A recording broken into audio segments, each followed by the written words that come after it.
Yo, what up, guys? Welcome back to the Dubs Only podcast. It's Super Wild Card Weekend this weekend. I'm here with my main man, Sonny G. Sonny, say what's up to the people. He just focused on me right now. But we got some good storylines going into it. We got the Packers and the Bears. We got the Bills and the Jaguars. We got the Eagles and the Niners. Chargers, Patriots.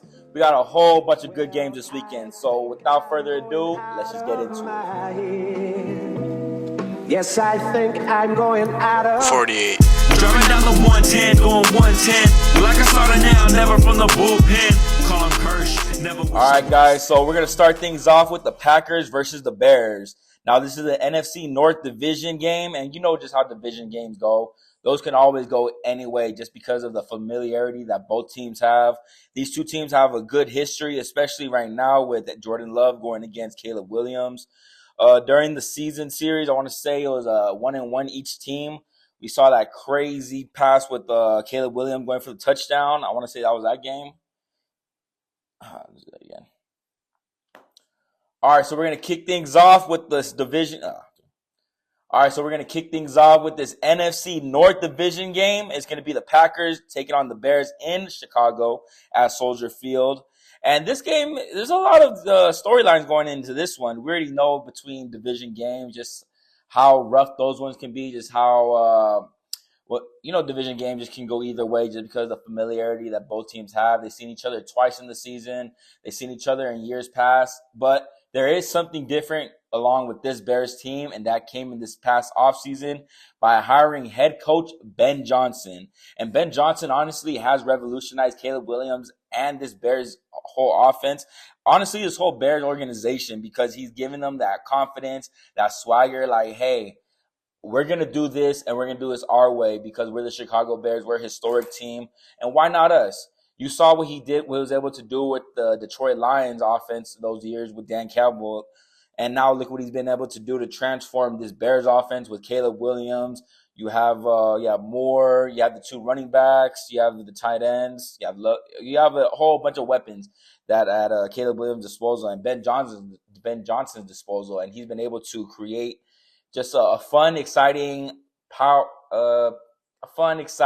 just anything could happen at any moment type of offense for the Bears. So let's just get into the details, what I see with this game, because symbolically, can this be a passing of the torch within the division? Because in years past, we've always seen it's been the Packers been able to run away with the division. You've had Aaron Rodgers being able to just do what he done all those years when he was in Green Bay. Now you pass it over to Jordan Love, and what he's been able to do, he's been in the playoffs already multiple times, being able to win a couple games, which we're going to go into later right here into this. But never really seen much from the Bears. Yeah, you had a couple playoff runs with Mitchell Trubisky. You had other ones in the past as well, but you've never had anything consistent to what we're seeing right now, what could be with the Chicago Bears.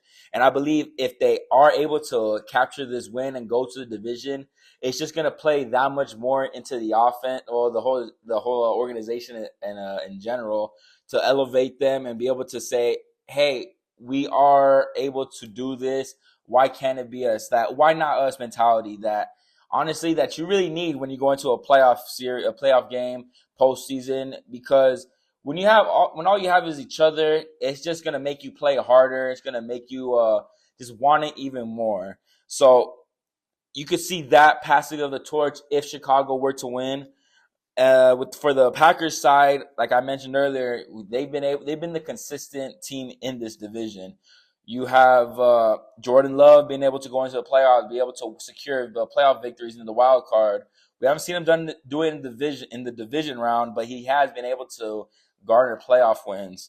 And as we mentioned earlier, we're going to go with the Packers offense versus the Bears defense. Because that Bears defense, man, they're something else. They are something else. You have their secondary, who's top to none. You have Jordan Love coming back from concussion protocol. The last time when these two teams did play against each other, the Packers had Malik Willis playing quarterback, and he didn't do a terrible job. They weren't able to get the win, but I wouldn't put the blame on him.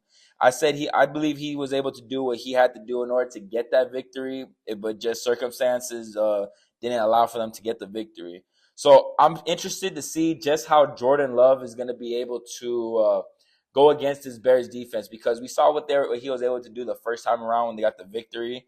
And I just want to see just how that's going to go again right here, because Jordan Love, again, I'm saying it for the third time, he has that playoff experience. He knows what it takes to win in the playoff game, especially on the road, because he's done it against the Cowboys.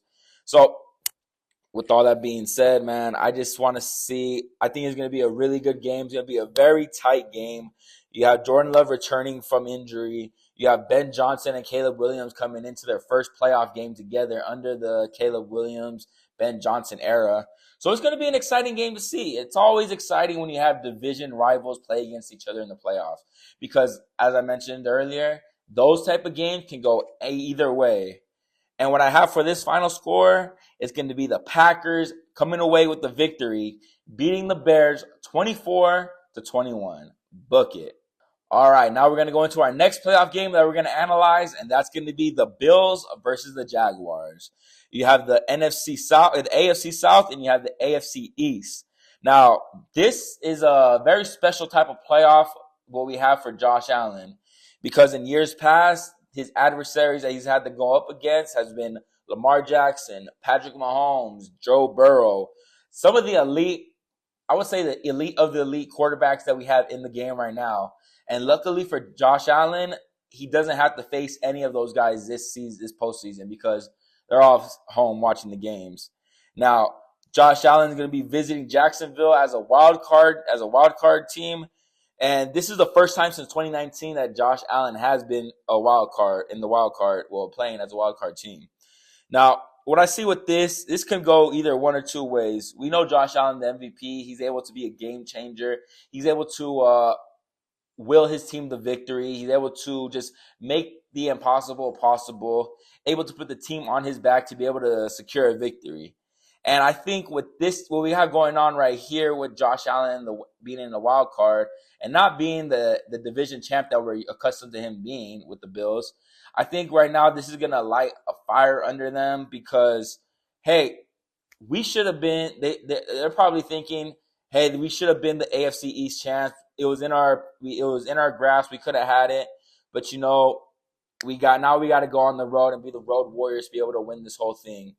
So with that being said, it's going to be Josh Allen versus Trevor Lawrence. Transitioning from the Bills Mafia side, now we're going to Duval. Now, Jacksonville. What have we seen from Jacksonville this season? The same thing that we've been seeing with Ben Johnson and Caleb Williams. You're seeing the same thing with Liam Cohen and Trevor Lawrence. Trevor Lawrence has been able to, I want to say revitalize his career, because he's still a young player who's still very fresh into the league.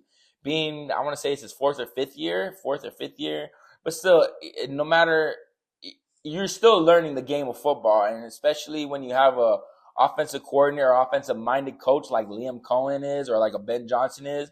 Their job is just to make the game slower and make things clearer for you to see when you're out there. And that's exactly what we've been seeing from Trevor Lawrence this whole season. I mean, you pair him, you really know what he was able to do with Brian Thomas Jr. last season. We haven't had the same production going into this season.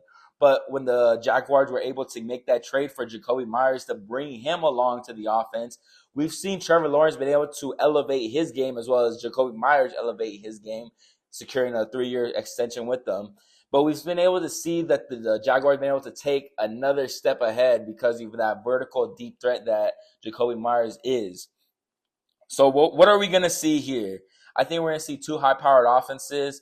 I think that the Jaguars defense, that pass rush is one of the best in the league as well. I mean, you have Josh Allen Hines. That's going to be funny, Josh Allen versus Josh Allen. You have a whole bunch of players on the Jaguars defense who's able to get to the quarterback, able to play coverage, able to just do the thing that they have to do in order to get a win. They play fundamental sound defense. As for the Bills side, they're a little older. They're on the older side of this. They have the experience. They've won multiple playoff games before in the past, but when you just keep going, and the results have been the same, which have been losing in the playoffs, I believe that can sometimes just bring a that could just bring just there's not there you have the confidence, but it's not as high as say if you were to win the division and then you were to go and do all this stuff. We'll see what's gonna happen. Like I mean, I'm kind of contradicting myself by saying, hey, they're gonna be the road warriors. Why not us mentality? And Josh Allen being that this is his playoffs right now to shine and get his Super Bowl ring. Are we gonna see this? I'm not sure, but I think it's gonna be a good game. You have Josh Allen, like I mentioned earlier, who's able to be a game changer, be able to win the game by himself, who's able to just do what he has to do. You have James Cook, you have Shakir, you have you have Dalton Kincaid, you have Dawson Knox. You have a couple players right there for the Bills that can also be be very impactful into this. So it's going to be interesting to see. Like I meant, and also going back, Jaguars defense, offense, and especially their special teams have been playing complementary football. So you got a whole bunch of things going on over here for the Jaguars that should play for their favor. But as I mentioned, experience is the best teacher. Josh Allen has gone on the road before. He's been able to win playoff games when it mattered most. And I think he's going to do that yet again.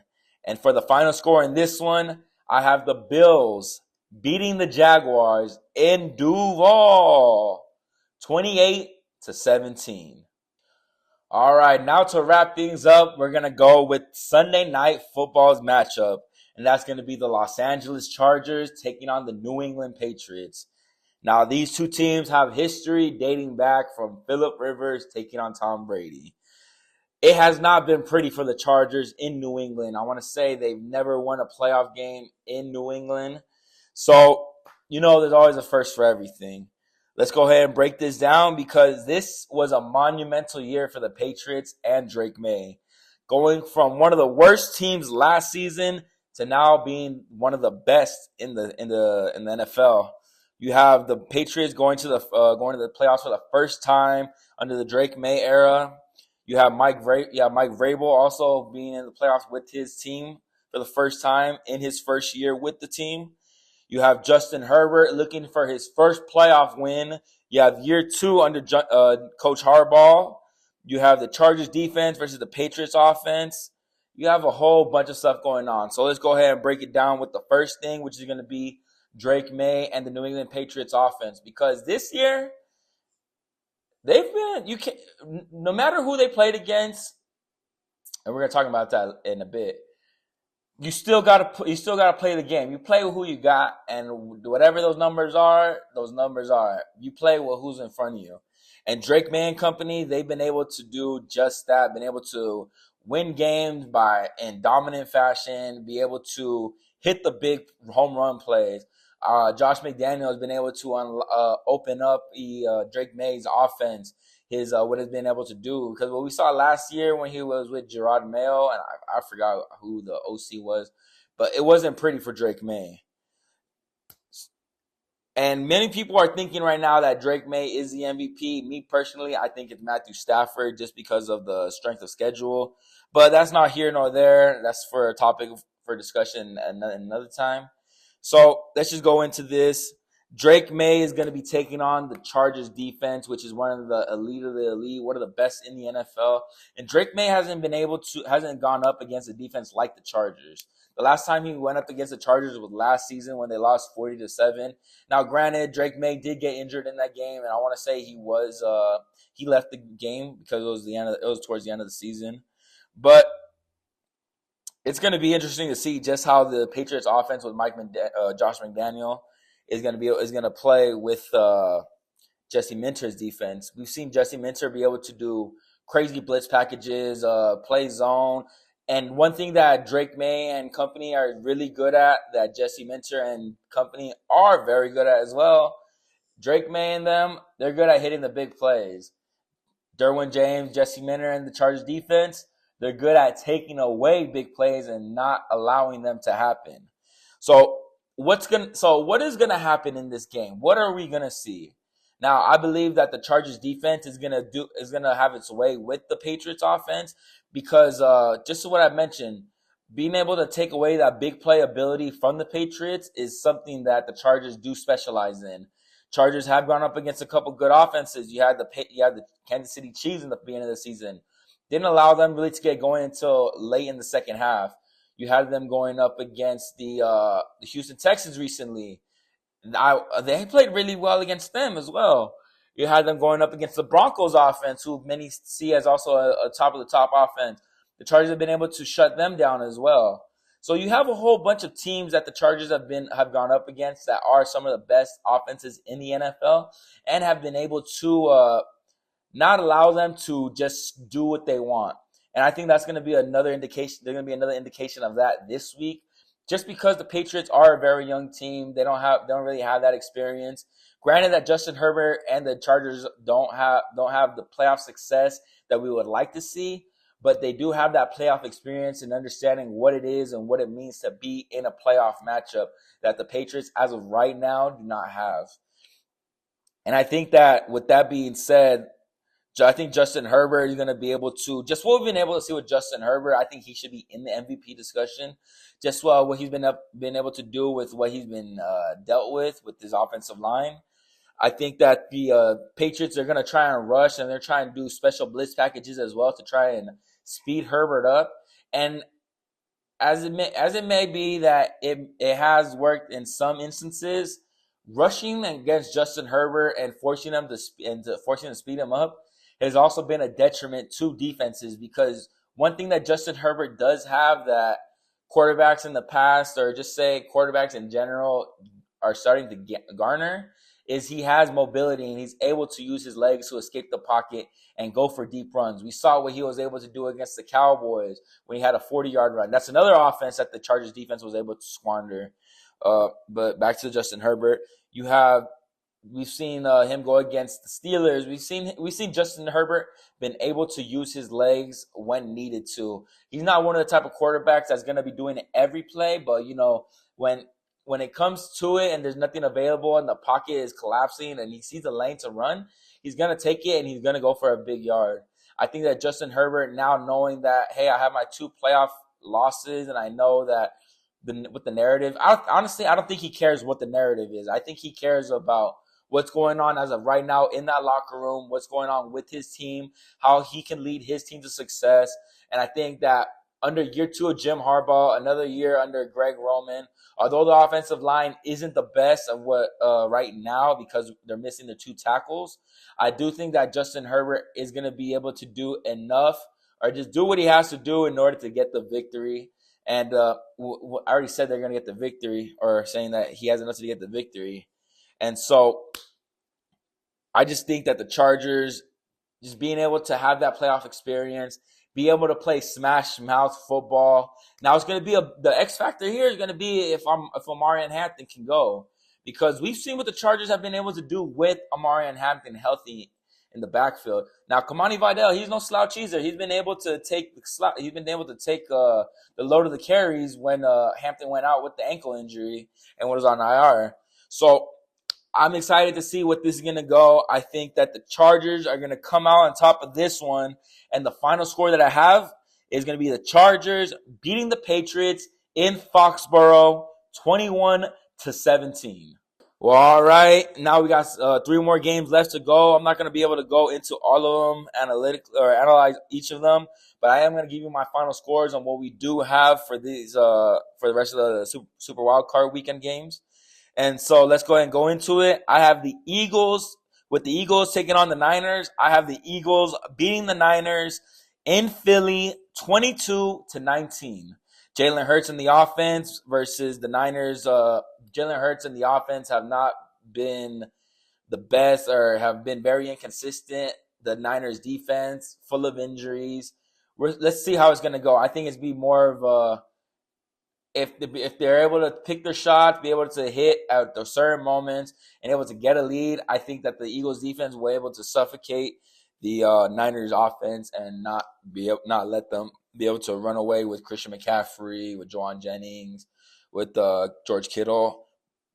I think that the Eagles are going to be able to take this one at home. Another rivalry game because these two teams have faced off multiple times in the playoffs as of late. But I do have the Eagles beating the Niners 22-19. Now we have another rematch from earlier in the season. It was one of the upsets of the season, I would say, with the Panthers and the Rams when the Panthers beat the Rams in Carolina. And it's the same thing, same scenario, Act 2. But I do have the Rams winning this time, and it's going to be 24-10 Rams over the Panthers. I think that Matthew Stafford, him being one of the most experienced players in the playoffs right now, I think that's going to play a big part of it. You have Bryce Young, who has had inconsistencies himself. The Panthers have not decided to extend him. They're going to go for his fifth option, I want to say. So they still want to see more from him. And I think that they took a step ahead going into being able to win the division this year under their head coach. I forgot his name, but Dan Canales. But I think that being that the Rams, just what they have on offense, on defense, both sides of the ball, I think that's just going to be too much for a young, inexperienced team like the Panthers. So like I said, it's going to be Rams 24, Panthers 10. And for the final game of Super Wild Card Weekend, we have this Monday night matchup, which is going to be the Pittsburgh Steelers hosting I would say Tennessee Titans, the Houston Texans. Now, Aaron Rodgers versus the Texans defense. Aaron Rodgers has the most experience in the playoffs compared to any quarterback in the playoffs this go around. But he is 41 years old, and that is going to play a part into this. The whole Pittsburgh Steelers team is an older team, whereas you have the Texans, who are arguably the hottest team going into the playoffs. I mean, look at their defense. You have that pass rush. You have C.J. Stroud, Nico Collins. You have Willie Marks. You have that offensive line who's been able to keep C.J. Stroud up, give him time to make precise throws. Again, I think that Texans defense is just going to be too much for Aaron Rodgers. We've seen that Aaron Rodgers, just speeding him up is going to be hard to do. Is going to be the key thing to do here if you guys are going to want to take the victory. And so, with that being said, my score prediction to wrap up Super Wildcard Weekend is going to be the Houston Texans beating the Pittsburgh Steelers in Pittsburgh 21-14. All right, guys. Well, that's going to wrap up this episode of Dubs Only for the Super Wildcard Weekend. Appreciate you guys for watching. Let's hope all my predictions come true. Stay tuned next week as we go into the division round. Peace. Yes, I think I'm going out of 48. Driving down the 110, going 110. Like I started now, never from the bullpen. Call him Kirsch, never wish the worst.